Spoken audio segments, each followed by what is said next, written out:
भारत के धैर्य की परीक्षा न लो, अमेरिका में बैठकर शशि थरूर ने पाकिस्तान को चेताया। कांग्रेस सांसद शशि थरूर ने अमेरिका में युवा पेशेवरों को संबोधित करते हुए पहलगाम आतंकी हमले पर भारत की प्रतिक्रिया को संयमित लेकिन निर्णायक करार दिया।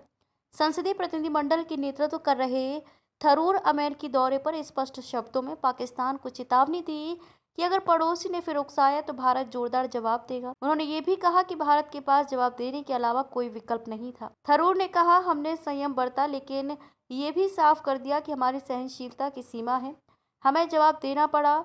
ये कोई विकल्प नहीं बल्कि जरूरत बन गई थी। उन्होंने कहा कि भारत ने इस हमले के बाद अंतर्राष्ट्रीय समुदाय से समझ और एकजुटता की मांग की। थरूर ने पाकिस्तान को तीखा संदेश देते हुए कहा, अगर पाकिस्तान ने दोबारा ऐसा होने दिया, इसे भड़काया, तो इस बार हुआ हम उससे भी जोरदार तरीके से जवाब देंगे। हमारी सहनशीलता को हल्के में ना लें। उन्होंने कहा कि भारत का ध्यान विकास और गरीबी उन्मूलन पर है, लेकिन आतंकी हमलों को नजरअंदाज नहीं किया जा सकता। कांग्रेस सांसद शशि थरूर ने कहा कि भारत शांति चाहता है, लेकिन यदि निर्दोष नागरिकों को मारने की कोशिश की गई तो वह चुप नहीं बैठेगा। उन्होंने कहा, हम ये नहीं चाहेंगे कि समय इन बातों पर खर्च हो, लेकिन जब हमारे लोगों को सीमा पार से मार दिया जाता है तो हम चुप नहीं रह सकते। थरूर ने पाकिस्तान की भूमिका को लेकर 3 ठोस बिंदु प्रस्तुत किए। इतिहास और इनकार की नीति, जो कि पाकिस्तान की पुरानी रणनीति है। पहले हमला कराना और फिर मना करना, जैसे मुंबई हमला, बाद में उससे इनकार करना, जैसे ओसामा बिन लादेन का एबटाबाद में छिपा होना। थरूर ने कहा, वो हमेशा तब तक इनकार करते हैं जब तक रंगे हाथों पकड़े ना जाए।